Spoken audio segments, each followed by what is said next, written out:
These are some exercises to make clear that I have been talking about the universe that's tuned in by the human nervous system. I am not talking about some imaginary objective universe which exists apart from us, but only about the universe we experience. These exercises should make that more clear.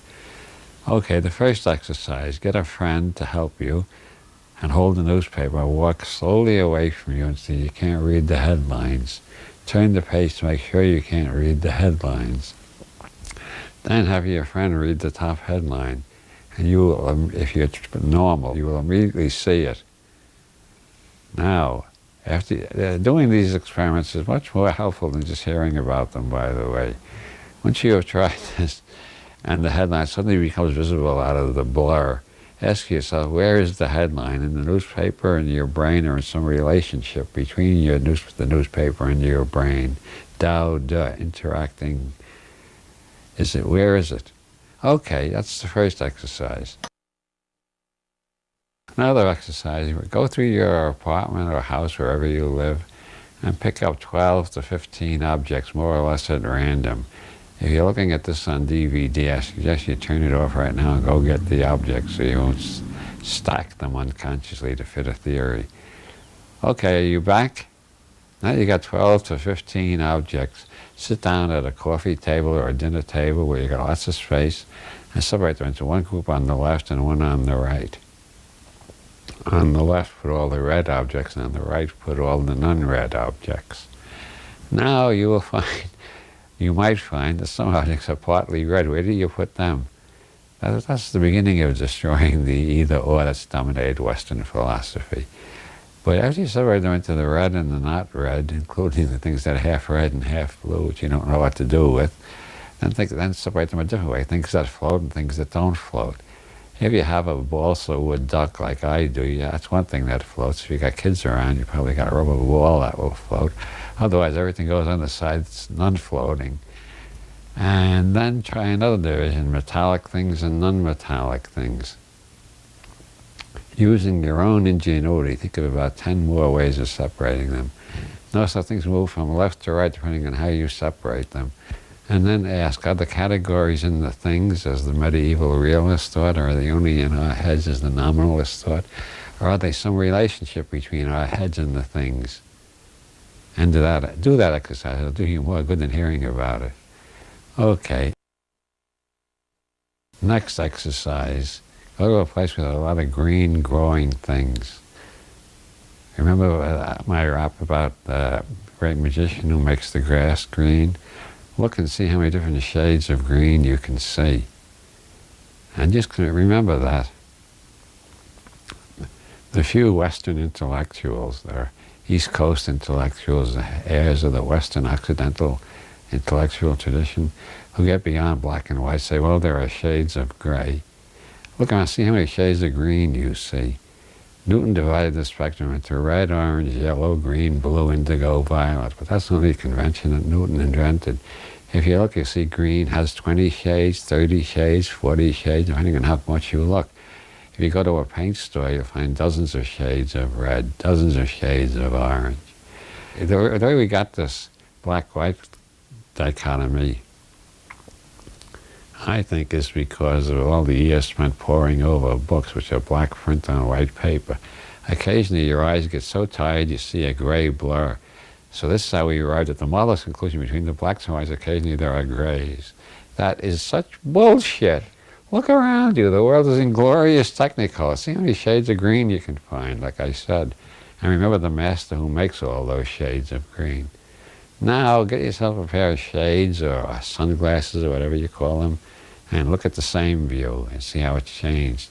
Did the change occur in you, in the grass, and the glasses, or in some kind of relationship, a functional relationship? Now for the third one, which is only for the real hombres among you, the real tough guys. Dare to be your own czar. Smoke a joint and look at the same scene again. See how many shades of green you see this time. Are the greens in you, in your brain, in the shrubbery and grass and trees, in the pot? Where is the green? Okay, it's into that exercise. Next exercise, get a group of friends together and sit around and select somebody to be it. Whoever is it will take a watch, and without telling you how much time, will say go. And eventually will say stop. Between go and stop, you should have paper and ink for this too. Between go and stop, see how many sounds you hear. As soon as he says stop, right, as soon as it says stop, write down as many sounds as you can remember. And see who has the longest list in the group. Give them a round of applause for hearing more than anybody else, being the Sherlock Holmeses of the group, so to speak. And then see how many people in the group have heard sounds that weren't on that list. Now, whenever I've done this, I've always had groups of 30 to 300, and it always turns out almost every hand goes up. They heard sounds that weren't on that list. In a small group, it might not be that dramatic, but I think you'll find everybody has at least one sound that wasn't on that list. This again illustrates the difference between the tuned-in universe and the imaginary objective universe we think is out there. Now comes the second part of the exercise, which is really interesting. After you've gone through that, ask how long it took for that exercise. Everybody write down on your paper how long you think that took, the listening exercise. And you will find quite a spectrum. I found people guessing as low as 15 seconds and as high as 4.5 minutes. And then don't let the person who did the timing tell you the correct time, because that's a mechanical, arbitrary convention. Just remember, everybody creates their own time, just like you create your own greens, your own reds, your own purples, or if you're a disciple of Ayn Rand, your own black and white and nothing else. Next exercise. Repeat the previous exercise, but try not to put any words on the sounds. Just listen to the sounds. And every time you perform a word, oh, that's a car in the distance, that's my own breathing, brush away the words. Try to get more and more into the sounds and away from the words. See what happens. If you feel a little stoned, or if you feel like you've gone into a hypnotic trance, the exercise has worked. Otherwise, take a course in meditation somewhere. Next exercise. Get the same group together and have everybody describe the room next to the room you're in, the room they came to get into the room you're in.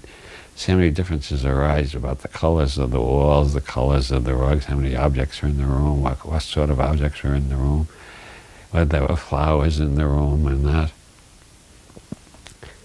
And by the way, when you're doing the separation into classes exercise, divide them into living things and non-living things. And for instance, we got a flower back here which constitutes a living thing. No, it doesn't. It's an artificial flower. Never trust what you see. If you meet a Buddha on the road, kill him. Now, and I repeat one more time, it's much more profitable. You cannot believe how much more profitable to do these exercises rather than just hearing about them. Do them. Then you will understand what I'm talking about. Otherwise, I think I'm talking about some objective universe that exists apart from us, which is a total fiction nobody has ever encountered. All we ever encounter is what we tune in. Now that you've done those exercises, I'm going to give you a really hard one. This is sort of a variation on my pontification, spectacles, testicles, brandy, cigars. This one goes the other way. You imagine a light around your genitals or within your body, whirling white light. Then you imagine one in your solar plexus, one in your throat, and one in your head. When you got all four of those lights glowing brightly. This requires some work in imagination and visualization. Keep the lights going until you can feel an increase in heat, and then make the light flow through these four chakras or centers or whatever, energy pockets or imaginary entities, whatever you want to call them, with the words, "There is no God." And stop and feel, experience a universe totally without God or anything remotely like God. Then move the white light here, and then here, and put in the words, "Except God." And where the two crosses meet, you have your heart, what's called the heart chakra. Let that open and let light and love pour out to all sentient beings, including the ones you can't stand. Especially the ones you are most inclined to regard with fear and loathing, such as maybe George Bush, or Osama bin Laden, or Fu Manchu, or Arnold Schwarzenegger, whoever is your pet peeve in the whole world. Let the love pour out to all of them. Keep repeating this exercise until you really feel the love pouring out. Then ask, where did the love come from? Did you create it? Was it there all the time, blocked by your usual preoccupations? And what does this do to your attitude towards the whole world? Finally, one final exercise. Divide everything you've ever tuned in into two categories, the material and the spiritual. And what you tuned in, of course, that includes what you've experienced, what you heard about. Everything anybody tells you, anything you read, that's part of the tuned in, you realize, I hope.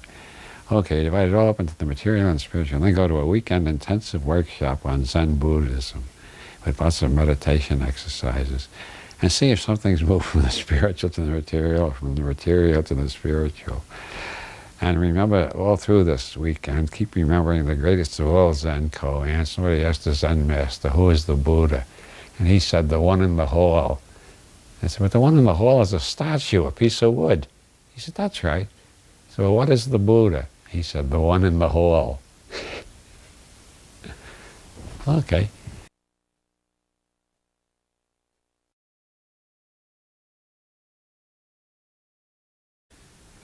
Now, after doing these experiments is much more helpful than just hearing about them, by the way. Once you have tried this, and the headline suddenly becomes visible out of the blur, ask yourself, where is the headline? In the newspaper, in your brain, or in some relationship between the newspaper and your brain? Tao, interacting. Okay, are you back? Now you got 12 to 15 objects. Sit down at a coffee table or a dinner table where you got lots of space, and separate them into one group on the left and one on the right. On the left, put all the red objects, and on the right, put all the non-red objects. Now you will find, you might find that some objects are partly red. Where do you?